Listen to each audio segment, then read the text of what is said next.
ഞാൻ അറിഞ്ഞ, ഞാൻ മനസ്സിലാക്കിയ ഒരാളിൻ്റെ ജീവിതമാണ് പറയുന്നത്. ഇത് തികച്ചും വ്യത്യസ്തമായ ഒരു എപ്പിസോഡാണ്. ഇത് കുറേ അധികം എപ്പിസോഡുകൾ പോവുകയും ചെയ്യും. ഇത് പറയുന്നത് ആ വ്യക്തിയുടെ ജീവിതമല്ല പറയുന്നത്. ആ വ്യക്തിയുടെ ജീവിതത്തോടൊപ്പം ആ കാലഘട്ടവും കേരളത്തെക്കുറിച്ച് പറയുക എന്നുള്ളതാണ്. ഭാരതത്തെക്കുറിച്ചും കേരളത്തെക്കുറിച്ചും ലോകത്തെക്കുറിച്ചുമൊക്കെ ആ കാലഘട്ടത്തിൻ്റെ കഥകൾ പറഞ്ഞ് പറഞ്ഞ് ഈ കാലഘട്ടത്തിലേക്ക് എത്തുക എന്നുള്ളതാണ്. 1965-70 കാലഘട്ടം മുതൽ തുടങ്ങി 2025 വരെയുള്ള ഒരു കുറേ അധികം വർഷകാലത്തെ കഥയാണ് പറയുന്നത്. ഞാൻ പറയുന്ന കഥയിലെ കഥാപാത്രം ജനിച്ചത് തികച്ചും ഗ്രാമീണമായ ഒരു പ്രദേശത്താണ്. ഒരു ഗ്രാമപഞ്ചായത്ത് പ്രദേശമാണ്. അവിടെ പരമാവധി ആളുകളും ഭൂരിപക്ഷം ആളുകളും കൃഷിയിലുമൊക്കെ വ്യാപരിച്ചിരിക്കുന്ന പ്രദേശമാണ്. ഒരു വളരെ പ്രധാനപ്പെട്ട ഒരു ജംഗ്ഷനുണ്ട്. ബാക്കിയെല്ലാം ആളുകളും കൃഷിയും മറ്റ് സ്ഥലങ്ങളുമായിട്ടൊക്കെ ജീവിക്കുന്നവരാണ്. ആ ആളുകളിൽ പ്രധാനപ്പെട്ട എല്ലാ ചെറുപ്പക്കാരും ഒത്തുകൂടി വൈകുന്നേരങ്ങളിൽ രാഷ്ട്രീയ, സാമൂഹിക, ശാസ്ത്ര ഘടകങ്ങളൊക്കെ ചർച്ച ചെയ്യുന്നത് ഈ ജംഗ്ഷനിൽ നിന്നാണ്. അപ്പോൾ ജംഗ്ഷൻ ഒരു രാഷ്ട്രീയ വേദിയാണ്. ആ ഗ്രാമത്തിലാണ് 10 മക്കളിൽ 9ാമതായി ഞാൻ പറയുന്ന കഥാപാത്രം ജനിച്ചിട്ടുള്ളത്. ഇതിൻ്റെ ഒരു വലിയ കൗതുകം, ആ 10 മക്കളിൽ 9 പേരിൽ 4 പേർ അവർ പെൺകുട്ടികളാണ്. 4 പേർ ചെറിയ പ്രായത്തിൽ തന്നെ മരിച്ചുപോയി. അതിലൊരു കുട്ടിയുടെ മരണം വളരെ ഇപ്പോഴും എത്ര കണ്ട് ചിന്തിച്ചാലും മനസ്സിലാകാത്ത ഒരു മരണമാണ്. അത് ഒരുപക്ഷെ കേട്ടാൽ നിങ്ങൾക്കൊരു അത്ഭുതമായി തോന്നും. കാരണം ആ കുടുംബം, ആ അച്ഛൻ്റെയും അമ്മയുടെയും കുടുംബം അന്ന് താമസിച്ചിരുന്നത് നഗരത്തിലാണ്. ആദ്യകാലത്ത് നഗരത്തിൽ താമസിച്ച് തലസ്ഥാന നഗരത്തിലായിരുന്നു താമസിച്ചിരുന്നത്. നഗരത്തിൽ താമസിച്ചിരുന്നപ്പോൾ ആറ്റുകാൽ, ഇന്ന് കാണുന്ന ആറ്റുകാൽ ക്ഷേത്രം ഇത്ര പ്രതാപമോ ആൾക്കാർ വരികയോ ഒന്നുമില്ലായിരുന്നു. വളരെ ചെറിയ സാധാരണ ഒരു വീട്ടിലൊക്കെ ഉള്ളതുപോലെ ചെറിയൊരു അമ്പലമായിരുന്നു. ആ അമ്പലത്തിൽ എല്ലാ ദിവസവും ഈ അമ്മയും മക്കളെ കൊണ്ട് പോകുമായിരുന്നു. അതിൽ അമ്പലത്തിൽ കൊണ്ടുപോയ ഒരു മകൾ, കുഞ്ഞാണ്, വളരെ കുഞ്ഞാണ്. അമ്മ പ്രാർത്ഥിച്ചുകൊണ്ട് നിന്നപ്പോൾ അറിയാതെ പടികൾ ചവിട്ടി അങ്ങ് ക്ഷേത്രത്തിനകത്തേക്ക് പോയി. വളരെ അകത്ത് പോയില്ല, പക്ഷേ അവസാനത്തെ പടിയും കടന്ന് കാലെടുത്ത് അകത്ത് വെച്ചു. ഈ സമയത്താണ് എല്ലാവരും അത് കാണുകയും ബഹളമുണ്ടാക്കുകയും ക്ഷേത്രത്തിൽ, ആറ്റുകാൽ ക്ഷേത്രത്തിൽ പിന്നെ ഒരു പൂജ നടത്തുകയൊക്കെ ചെയ്തു. പ്രശ്നം പരിഹരിക്കണമല്ലോ, ആചാര ലംഘനം കുഞ്ഞിനറിയില്ലല്ലോ. പക്ഷേ അന്ന് രാത്രി ആ കുഞ്ഞിന് നല്ല പനി വന്നു. കുഞ്ഞ് പിറ്റേ ദിവസം മരിച്ചുപോയി. ആ അമ്മയും മരിച്ചു. ഈ 10 മക്കളുടെ അമ്മയും മരിച്ചു. പക്ഷേ ആ മക്കളുമൊക്കെ പിന്നെ ധരിച്ചിരിക്കുന്നത് ആറ്റുകാൽ ദേവി ഈ കുഞ്ഞിനെ എടുത്തു എന്നാണ്. അതായിക്കോട്ടെ, അതെന്തോ ആയിക്കോട്ടെ, എല്ലാവരും ദൈവത്തിൻ്റെ മക്കളാണ് എന്ന് ചിന്തിച്ചാൽ പിന്നെ ആ ഒരു പ്രശ്നമില്ല. വീണ്ടും ഞാൻ ഗ്രാമത്തിലേക്ക് വരാം. 4 പെൺമക്കൾ മരിച്ചുപോയി. പിന്നെ അതിൽ 6 പേരാണ് ജീവിച്ചിരിക്കുന്നത്. 6 പേര് ജീവിച്ചിരിക്കുന്നതിൽ 5ാമനെ മൊത്തമെടുത്താൽ 9ാമത്തെ ആളിൻ്റെ കഥയാണ് ഞാൻ സൂചിപ്പിക്കുന്നത്. 1965-70 കാലം പറഞ്ഞു. അതിനിടയിലുള്ള ഒരു വർഷത്തിലാണ് അയാൾ ജനിച്ചത്. വളരെ ദാരിദ്ര്യമുണ്ടായിരുന്ന ഒരു കുടുംബമാണ്. കാരണം തിരുവനന്തപുരം നഗരത്തിൽ ചെറിയ തോതിലെങ്കിലും ബിസിനസ് ചെയ്തിരുന്ന ഒരു കുടുംബം ആ ബിസിനസ്സിൻ്റെ ലാഭനഷ്ടങ്ങളൊന്നും മനസ്സിലാക്കാതെ ഗ്രാമത്തിലേക്ക് മാറുകയും ഗ്രാമത്തിൽ ബിസിനസ് ചെയ്യുകയും അങ്ങനെ കൃത്യമായി ഗ്രാമത്തിൽ താമസിക്കുകയും ചെയ്തതിനിടയിൽ ബിസിനസ് തകരുന്നതാണ് വരുന്ന പ്രധാന ഘടകം. അങ്ങനെ ബിസിനസ് തകർന്നു വരുമ്പോൾ ആ പിതാവ് വളരെ പെട്ടെന്ന് തന്നെ മരണപ്പെടുകയും ചെയ്യുന്നു. അന്ന് ആ കാലഘട്ടത്തിൽ ആ ഗ്രാമത്തിൽ കമ്മ്യൂണിസ്റ്റ് പാർട്ടിക്കാണ് മുൻതൂക്കം ഞാൻ പറഞ്ഞു. കോൺഗ്രസ്സുകാരും ഉണ്ട്, മോശമല്ലാത്ത രീതിയിൽ കോൺഗ്രസ് ഉണ്ട്, മറ്റൊരു പാർട്ടിയും അവിടെ ഇല്ല. സാമൂഹ്യ സാംസ്കാരിക സംഘടനകളുണ്ട്, വായനശാലകളുണ്ട്, ഗ്രന്ഥശാലകളുണ്ട്. അങ്ങനെ ഒരു തികച്ചും നാട്ടും പ്രദേശം. അന്നത്തെ കാലത്തിൻ്റെ ഒരു പ്രത്യേകത,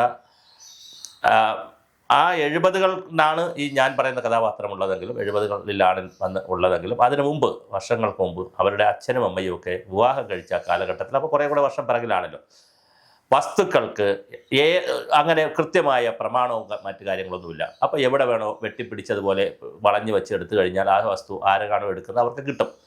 അങ്ങനെ ഈ മാതാവും പിതാവും കൂടി അങ്ങനെ പറഞ്ഞെങ്കിലും ചിന്തിച്ചെങ്കിലും പിതാവ് സമ്മതിച്ചില്ല. അദ്ദേഹം വളരെ ആദർശവാനായതുകൊണ്ട് അങ്ങനെയൊന്നും പറ്റില്ല, നമ്മൾ അധ്വാനിച്ച് തന്നെ പണം ഇതുണ്ടാക്കണം, അല്ല സർക്കാരിൻ്റെ മിച്ച ഭൂമിയിലൊന്നും കയറി താമസിച്ച് നാളെ നമുക്ക് ഈ ഭൂമി വേണ്ട എന്ന് പറഞ്ഞതിന് ശേഷം താമസിക്കാൻ ശ്രമിച്ചു. പക്ഷേ അദ്ദേഹത്തിൻ്റെ ജീവിതകാലത്തിൽ ഈ പറഞ്ഞ പോലെ ബിസിനസ്സിലൊക്കെ നഷ്ടമുണ്ടായതുകൊണ്ട് സ്വന്തമായി വീടുണ്ടാക്കാൻ കഴിഞ്ഞില്ല. വളരെ ദരിദ്രമായ ഒരു ചെറിയ വാടക വീട്ടിലേക്കാണ് താമസം മാറ്റിയത്. 10 രൂപ വാടക വീട്ടിലേക്കാണ്. അന്നത്തെ 10 രൂപ എന്ന് പറഞ്ഞാൽ ഇന്ന് ചിലപ്പോൾ ഒരു 1000 രൂപയുടെ വ്യത്യാസമുണ്ട്. പക്ഷേ 10 രൂപ വാടക വീട്ടിലാണ് താമസിച്ചത്. ഒരു സൗകര്യവുമില്ല.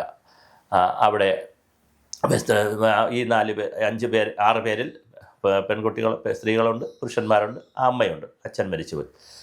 വളരെ ഈ 9ാമത്തെ കുട്ടി എന്ന് പറയുന്ന ആ കുട്ടിക്ക് വളരെ വലിയ പ്രശ്നങ്ങളുണ്ട്. ജനിച്ചു കഴിഞ്ഞപ്പോൾ തന്നെ ധാരാളം അസുഖങ്ങൾ വരുന്ന ഒരു ശീലമുണ്ട്.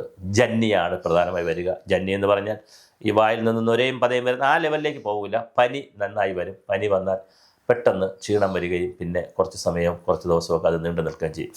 അങ്ങനെ വളർച്ചയുടെ മുരടിച്ച് അല്ലെങ്കിൽ പല രൂപത്തിൽ വളർന്ന കുട്ടിയാണ്. അങ്ങനെ ഇരിക്കുമ്പോഴാണ് ആ കുടുംബം എന്ന് പറയുന്നത് കോൺഗ്രസ്സിൽ അടിയുറച്ച് വിശ്വസിക്കുന്ന ഒരു കുടുംബമാണ്. പ്രത്യേകിച്ച് കല്ലറ പാങ്ങോട് സമരമൊക്കെ കണ്ടിട്ടുള്ള ഒരു ഗ്രാമത്തിൻ്റെ അടുത്താണ് ഈ ഗ്രാമം. ഞാൻ കുട്ടിയുടെ ഗ്രാമം അല്ലെങ്കിൽ ആ കഥാപാത്രത്തിൻ്റെ ഗ്രാമം ഞാൻ പറയുന്നില്ല. അപ്പോൾ ആ ഗ്രാമത്തിൽ ഇതൊക്കെ സംഭവിച്ചു. അങ്ങനെ ഇരിക്കുമ്പോഴാണ് ഈ കുട്ടി സ്കൂളിൽ പഠിക്കാൻ പോകുന്നത്. അത്യാവശ്യം സംസാരിക്കുകയും വാചാലമായി വർത്തമാനം പറയുകയും ഏത് കാര്യത്തിലും പ്രതികരിക്കുകയും, അത് വീട്ടിലായാലും നാട്ടിലായാലും ഏത് കാര്യം കണ്ടാലും അതിൽ പ്രതികരിക്കുന്ന ഒരു സ്വഭാവമുള്ള കുഞ്ഞായിരുന്നു. സ്കൂൾ വിദ്യാർത്ഥിയായിരുന്നു. സ്കൂളിൽ അന്ന് SFI ആയിരുന്നു വളരെ പ്രധാനപ്പെട്ട ഒരു പാർട്ടി. അതേസമയം KSUവും അതുപോലെ ശക്തമായി തന്നെ ഉണ്ടായിരുന്നു. KSUവിനും അന്നത്തെ രാഷ്ട്രീയം ഇന്നത്തെ പോലത്തെയുള്ള ഒത്തുതീർപ്പ് രാഷ്ട്രീയമോ ഗ്രൂപ്പ് രാഷ്ട്രീയമോ ഒന്നുമല്ല. അന്ന് കടുകട്ടി പാർട്ടിയാണ്. എല്ലാം പാർട്ടി. രാഷ്ട്രീയം ഇടതുപക്ഷം എടുത്താലും എല്ലാം പാർട്ടിയാണ്, കോൺഗ്രസ് എടുത്താലും എല്ലാം പാർട്ടിയാണ്. അന്നവിടെ ആ ജംഗ്ഷനിലാണ് ഈ സ്കൂളുള്ളത്. അപ്പോൾ ആ സ്കൂളിൽ മിക്കവാറും തെരഞ്ഞെടുപ്പിനോടനുബന്ധിച്ച് സ്കൂൾ തെരഞ്ഞെടുപ്പിൽ നല്ല സംഘർഷം നടക്കും. ആ സംഘർഷത്തിൽ ഏറ്റവും കൂടുതൽ തല്ല് കിട്ടുന്നത് കോൺഗ്രസ് KSU യൂത്ത് കോൺഗ്രസ്സുകാർക്കാണ് കൂടുതൽ. കാരണം ഇപ്പുറത്ത് ഉള്ള ആളുകൾ ഇടതുപക്ഷക്കാർ നന്നായി അത് തല്ലുന്ന കാര്യത്തിലൊക്കെ CPM ഒക്കെ തല്ലുന്ന കാര്യത്തിലൊക്കെ നന്നായി അവർ ചെയ്യുന്ന കാര്യങ്ങളാണ്. അപ്പോൾ അതുകൊണ്ട് തല്ല് കൃത്യമായിട്ട് നടക്കും. ആ കുട്ടി അങ്ങനെ പഠിക്കുമ്പോൾ 8ാം ക്ലാസ്സിൽ വെച്ച് സ്കൂളിൽ SFIയുടെ തന്നെ ലീഡറാവുകയാണ് ചെയ്യുന്നത്. ക്ലാസ് ലീഡറായി, പിന്നെ സ്കൂളിലേക്ക് മാറി മോണിറ്ററായി, പിന്നെ അങ്ങനെ സ്കൂളിൽ പഠിക്കുകയാണ്. 8ാം ക്ലാസ് വരെ നന്നായി പഠിച്ചു. ഈ അസുഖങ്ങളുടെ കഥ പറഞ്ഞു. 9ാം ക്ലാസ്സിലായി. 10ാം ക്ലാസ്സിലെത്തുമ്പോഴാണ് ആ വിദ്യാർത്ഥിയെ വീട്ടിൽ മണ്ണെണ്ണ വിളക്കിൽ പുറത്ത് പഠിച്ചുകൊണ്ടിരിക്കുന്ന സമയത്ത് പറഞ്ഞല്ലോ, വീട്ടിലെ സൗകര്യങ്ങളെക്കുറിച്ച് പറഞ്ഞു. ലാട്രിനില്ല, കക്കൂസില്ല, സ്വന്തമായി കുളിമുറിയില്ല, കിണറില്ല. ഇതെല്ലാം അപ്പുറത്തെ വീടുകളിൽ വേണം പോകാൻ. അതിരാവിലെ വേണം ബാത്റൂമിൽ പോകുന്നത് പറഞ്ഞ് പറമ്പിലാണ് പോകുന്നത്. പിന്നെ അത് ആ വീട്ടുകാരുടെ എതിർപ്പൊക്കെ അവഗണിച്ചുകൊണ്ട് വേണം പോകാൻ. കാരണം കുറച്ചധികം വസ്തു ഉണ്ട് അടുത്ത്. പക്ഷേ അതെല്ലാം മറ്റാളുകളുടേതാണ്. വാടക വീട്ടിലാണ് താമസവും. അപ്പോൾ വലിയ പ്രതിസന്ധിയാണ്. അപ്പോൾ കുടുംബത്തിൽ വലിയ വരുമാനവുമില്ല. അപ്പോൾ SSLC പരീക്ഷയ്ക്ക് വെച്ച് പാമ്പ് കടിക്കുന്നു. പാമ്പ് എന്തോ കടിച്ചു. അത് പിന്നെ ഹോസ്പിറ്റലിൽ കൊണ്ടുപോയി വിഷവൈദ്യൻ്റെ അടുത്ത് കൊണ്ടുപോകുന്നു. വൈദ്യരതിനെ നാക്കിനടിയിൽ വയ്ക്കുന്ന ഒരു മരുന്ന് കൊടുത്തു, കറുത്ത ഗുളിക കൊടുത്തു. വെള്ളം പോലും കുടിക്കാൻ പാടില്ല, തുപ്പൽ പോലും ഇറക്കാൻ പാടില്ല. തുപ്പിക്കളയണം. കാരണം ഇത് അലിഞ്ഞല്ല, പതുക്കെ വേണം ഇത് ഇറങ്ങണമെങ്കിൽ വിഷം ഇറങ്ങുകയുള്ളൂ. അങ്ങനെ ഒരാഴ്ചത്തെ ചികിത്സയുടെ ഇടയിലാണ് SSLC പരീക്ഷ എഴുതിയത്. പരീക്ഷയ്ക്ക് മാർക്ക് കുറഞ്ഞു. തീർച്ചയായും ഒരു വശത്തെ രോഗം, അതുമായി ബന്ധപ്പെട്ട കാര്യങ്ങൾ, മറുവശത്ത് സജീവ രാഷ്ട്രീയ പ്രവർത്തകനായി വളരുകയാണ്. കാരണം SFIയിലാണ് ചെല്ലുന്നത്. SFIയിൽ ചെന്നാൽ അറിയാം, വീട്ടിൽ കയറാൻ പറ്റത്തില്ല. ഇന്നത്തെ പോലത്തെ പ്രവർത്തനങ്ങളൊന്നുമല്ല. അപ്പോൾ അന്ന് സ്വാഭാവികമായിട്ട് അമ്മയോടൊക്കെ പറഞ്ഞിട്ട് പോകുന്നത് അരി അടുപ്പിടണമെന്നില്ല, വൈകുന്നേരത്തെ ഊണിന് വന്നാൽ ഉണ്ണാം, അല്ലെങ്കിൽ എവിടെ നിന്നെങ്കിലും ഉണ്ണാം എന്നുള്ള കാഴ്ചപ്പാടാണ്. അതാണ് അന്നത്തെ രാഷ്ട്രീയ പ്രവർത്തനത്തെ കാഴ്ചപ്പാട്. ഏത് വീട്ടിൽ ചെന്നാലും ഊണ് കിട്ടുകയും ചെയ്യും. അന്ന് സഖാവ് എന്നൊക്കെ പറഞ്ഞാൽ വലിയ ആവേശമുള്ള കാലഘട്ടമാണ്. ഇന്നത്തെ പോലെ കള്ളന്മാരാണ്, കൊള്ളക്കാരാണ്, പിരിക്കാൻ വരുന്നവരാണെന്നുള്ളൊരു ധാരണയെന്നുള്ള കാലമല്ല. അങ്ങനെ ആ കാലഘട്ടത്തിൽ പാമ്പ് കടിച്ചു. SSLC പരീക്ഷയ്ക്ക് മാർക്ക് നന്നായി കുറഞ്ഞു. അത് വലിയ ഒരു പ്രതിസന്ധിയിലേക്ക് പോയി. പിന്നെ ആ കുട്ടിയുടെ അടുത്ത ജീവിതം, അപ്പോൾ 15 വയസ്സാകുന്നു. ആ കുട്ടിയുടെ ജീവിതത്തിൻ്റെ, ഇന്നിപ്പോൾ ആ കുട്ടിയല്ല, മുതിർന്ന ആളാണ്. ആ കുട്ടിയുടെ ജീവിതത്തിൻ്റെ അടുത്ത ഘട്ടമെന്ന് പറയുന്നത് വളരെ ദുരിതവും ദുരന്തപൂർണവുമായിരുന്നു. ആ കഥകളായിരിക്കും ഇനി നമ്മൾ അടുത്ത ദിവസങ്ങളിൽ പറയുന്നത്.